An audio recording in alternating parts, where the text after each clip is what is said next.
In the headlines, flood sacks 13 Anambra communities, renders 300 families homeless. People's Democratic Party inaugurates Presidential Campaign Council with promise to rescue Nigeria. Senate considers bill to regulate employment of domestic workers, interns. And on the foreign scene, flooding, power cuts as Hurricane Ian crashes ashore in Florida. Hello and welcome to Trust TV News Update. I am Ibrahim Yusuf.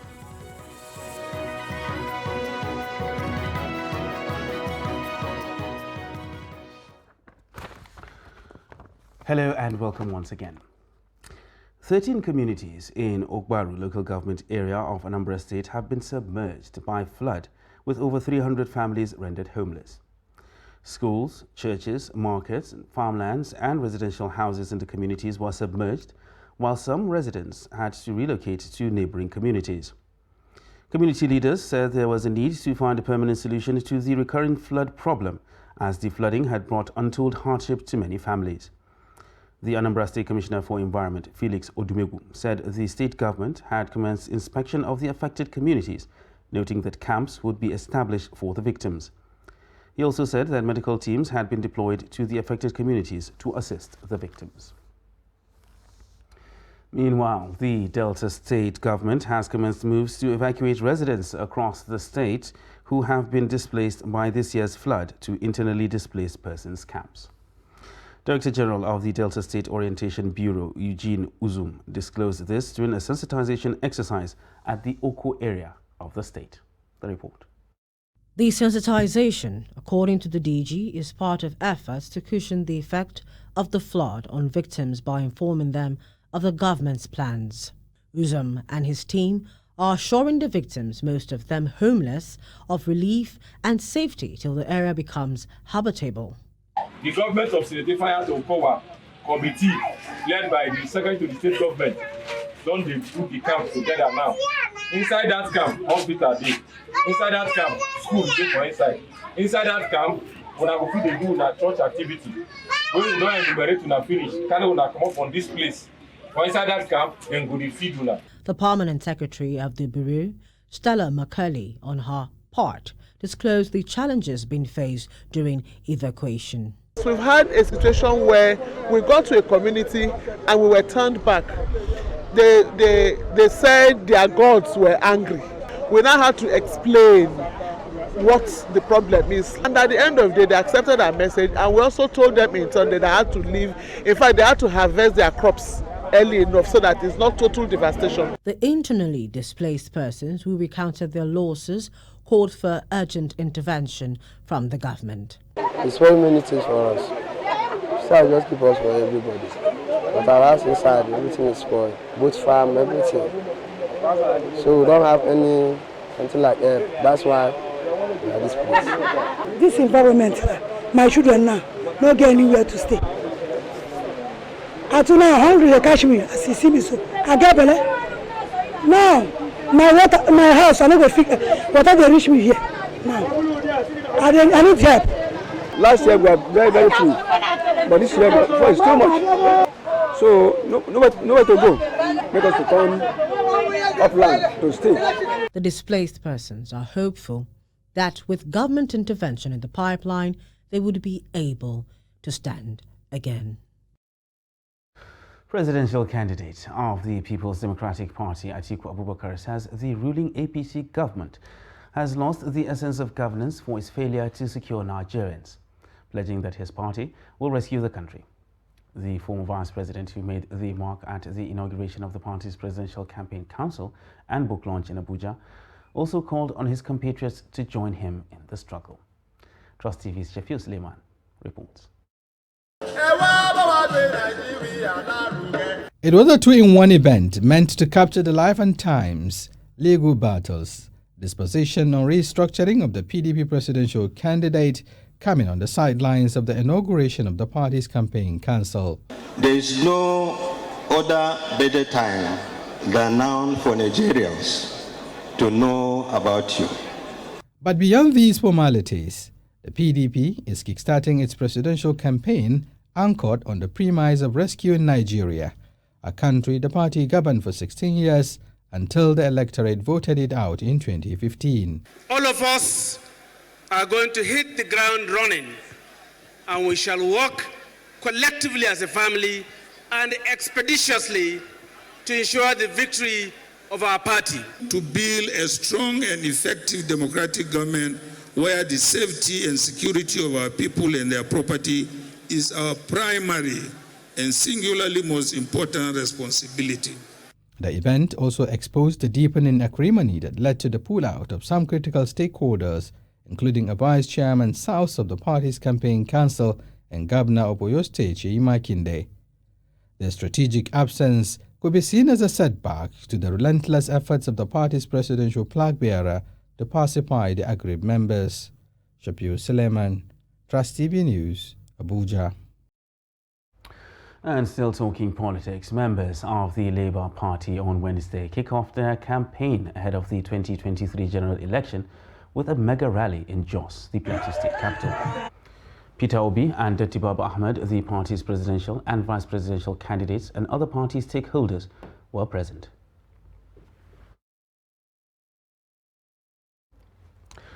Meanwhile, the Igbo community in Osun State has called on security agencies in the state to put necessary measures in place to ensure adequate security before, during and after the 2023 general elections.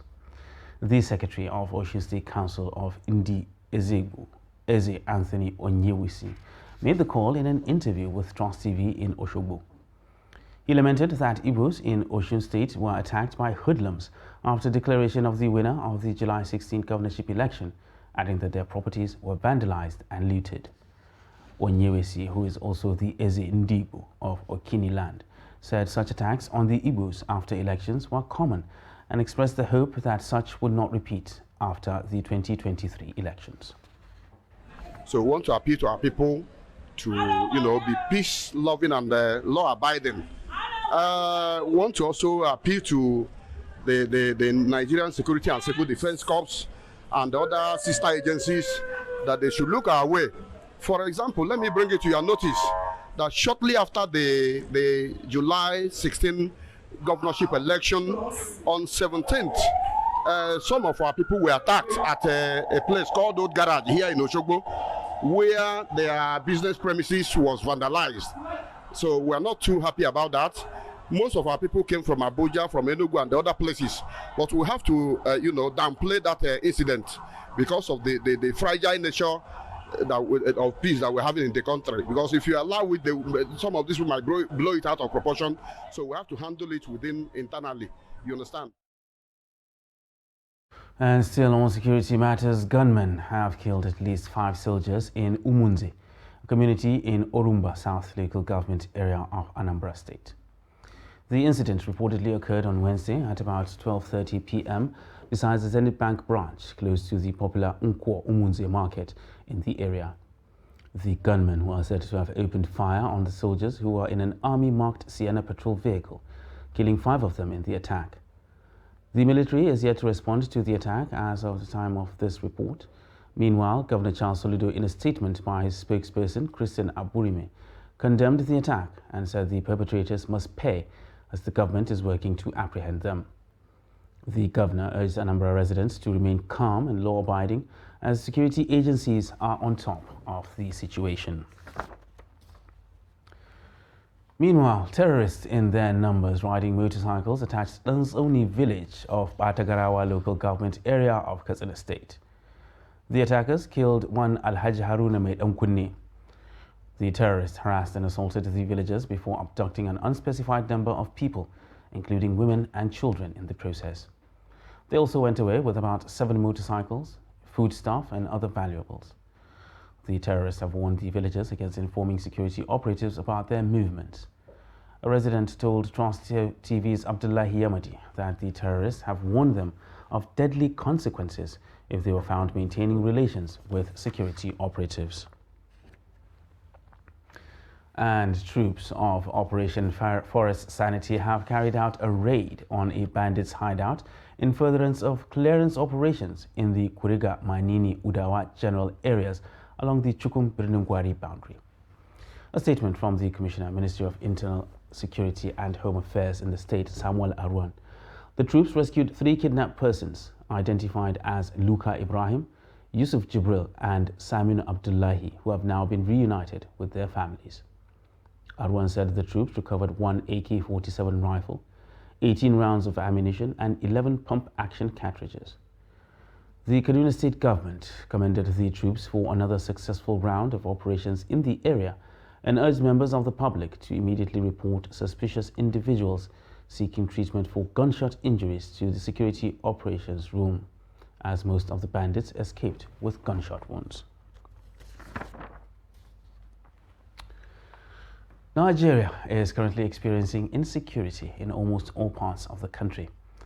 To bring this under control, the Children's Parliament in the FCT, led by its ambassador Splendor Joe King, is calling on authorities to factor them into the peace-building process. Yusuf Akogu reports. Lending their voices to the high rate of insecurity in the country, these children are calling on parents and the relevant authorities to join the campaign and promote peaceful coexistence in all communities across the country. Citing high rates of unemployment, bad leadership as some of the major reasons for continuous rise in crime rates, these young Nigerians say parent commitment to peace will restore societal values.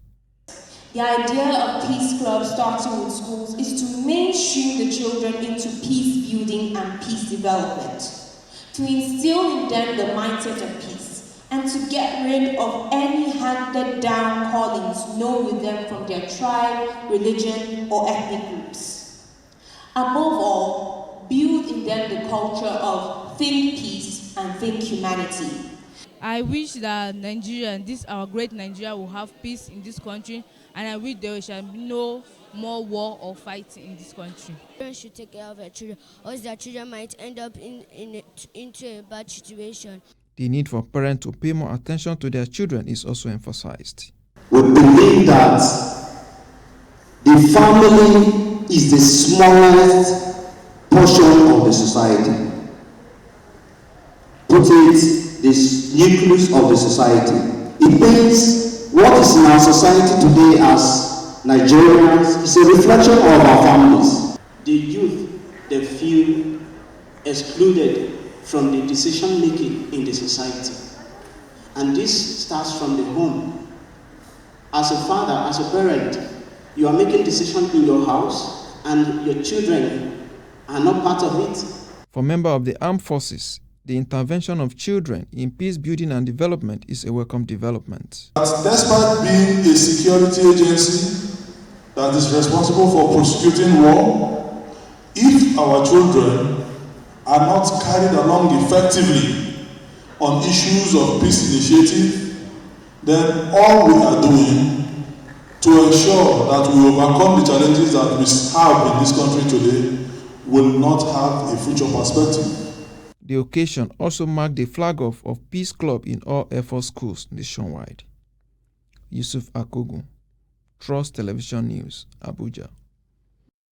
You're watching Trust TV News Update. And still ahead. Motorists lament state of Lafia Akwanga Road. Details of this and more after the break. Do stay with us.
documenting the Nigerian story.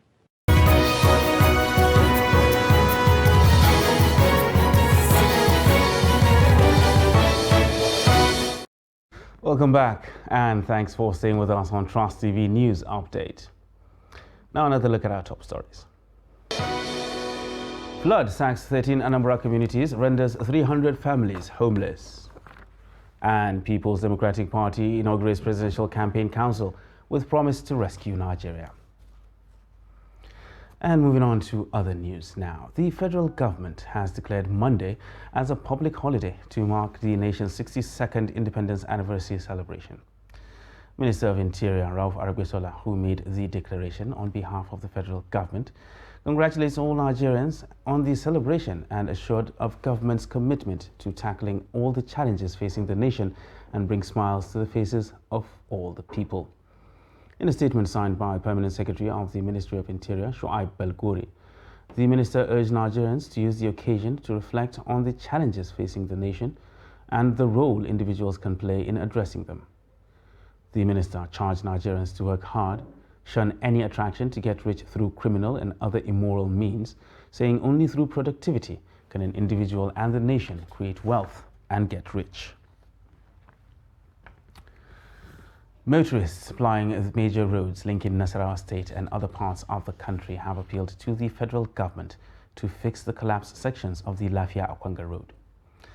Abubakar Abdullahi reports that the section linking the state to other parts of the country has collapsed due largely to persistent rains in the areas. His report is presented from our studio.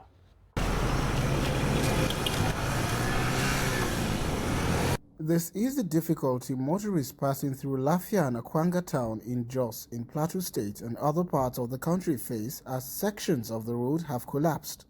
In Lafia, motorists have to use one lane of the road because the other lane has collapsed. Apart from the locals, people across the country are relying on these two major roads to move either from the north to the south and from the south to the north to carry out one activity or the other. Hashiru Abubakar is a motorist. He is not happy with the condition of the road. The government have to interfere immediately. They have to come immediately and repairing this. They have to interfere immediately. We are calling state government. They have to call the federal government to come and intervene about this road immediately. Because there is problem. If this road break finish now, so all those that where they are passing here to the east, they are going back to follow Abuja. So the conjunction, they are going to cause the problem in the federal government. Men of the Nasarawa State sector of the Federal Road Safety Corps were handy to control movement of the vehicles. The sector said it would ensure that vehicles are guided while plying the roads. So since then, what I do is to post men to the scene on a daily basis for observation. So they keep on observing to see if they, and they also ensure that vehicles are diverted through the AA Koto Road and the Shumada Road. And presently, because of the heavy weight of trucks passing through Shumada Road, the small bridge along that road is about to collapse. So what we have chosen is that if that's not workable, then we'll divert traffic through Wamba, that's passing the old Jos Road to Jos. During a visit to the collapsed section of the Jos Road in Lafia, the contractor handling the dualization of Kefi Akwanga Lafia Makudi Express Road mobilized men to the scene to commence repair of the damaged section. Speaking to Trust TV on phone, Controller of Works, Nasarawa State Office of the Federal Ministry of Works and Housing, Daiko Ida, said government is not unaware of the two disasters, explaining that a report had already been sent to the headquarters of the ministry, while the firm handling the dualization of Kefi, Akwanga, Lafia and Makudi Road has been engaged to fix the collapsed portion of Lafia-Jos Road. Defense and Police Officers' Wives Association, DEPOA, are set to inaugurate the first post-traumatic stress disorder diagnostic treatment, rehabilitation and research center in Nigeria. According to DEPOA President Vicky Anwuli Erabo, the move is to provide trauma support to soldiers and police officers impacted by war and conflict, wife of those in the military and police. She said there are personnel impacted by war without limbs, impaired vision and other disabling conditions as a result of their service to the nation, adding that the center is to ensure the stability of military families in post-conflict Nigeria. The commitment towards ensuring investment in women and youth population for improved participation in nation building remains the responsibility of government and development partners. Trust TV's Aisha Salihu was at a forum where this was placed on the front burner in order to promote national development. Her report. A nation's youth and women population would contribute more to its social, economic and political stability when their capacities are harnessed through integration. This fact is not lost on the Ministry of Youth and Sports Development as it is working with the Development Research and Project Center to achieve the goal. Our women's better equipped, better involved, especially in the participation in the social, political and economic activities in Nigeria towards the nation building. We want to see the women step up the more participation. All we're talking about is about participation. If you stay back in the confines of your sitting room, your bedroom, nobody will come for you. So you have to step out to make the voices heard. We hope to increase the capacity of women's associations on advocacy and communication as well as strategic leadership, because we think these women are pivotal to the push for increasing salience for women's economic empowerment and then advancing Nigeria into economic development. We know from watching what happens in other countries that have practiced women's economic empowerment that this is a sure way of getting the country from where we currently are to economic development. Development partners believe that the initiative will better equip women to access funds to implement projects that would improve them economically, cater to their leadership roles, planning and management, among others. And now to legislative matters, where the Senate on Wednesday considered and passed for second reading a bill seeking to regulate and formalize informal sector employment in Nigeria. The sponsor of the bill, Senator Muhammad Sani, while presenting the bill, said it also seeks to empower the National Directorate of Employment, NDE, to issue licenses and monitor privately owned agencies. The report. In the face of labor malpractices in the informal sector of the economy, a bill to provide cover for the employees in that sector is underway at the Senate. The sponsor of the bill, Senator Muhammad Sani, said the operation in the informal sector was usually on a small scale with labor-intensive production and usually private ownership driven. As such, there was a need to provide legislation in favor of the huge labor force in that sector. The primary goal of this bill is to regulate this sector to promote strategic objectives, the promotion of rights at work, employment, social protection, and social dialogue. On the contrary, many jobs in the informal labor market in Nigeria still experience decent work deficit. Employees in the informal sector are often seen as having no rights and are not treated fairly by their employers. All of this bill seeks to correct. Other lawmakers in their contributions described the bill as a welcome development. To me, Mr. President, both the content of the intent of the bill are most timely and relevant to the modern day Nigeria. Globally, Mr. President, this private sector is purely regulated in the interest and for the interest of every citizen of any of those countries above, including Nigeria. As much as we have this issue of indecent work as this bill seeks to protect, the other aspect I would also like us to highlight is there are also situations where these same informal workers have had cause to deal with those who employ them. The Senate President Ahmed Lawa has since referred the bill to the relevant committee for further legislative input after it scaled through.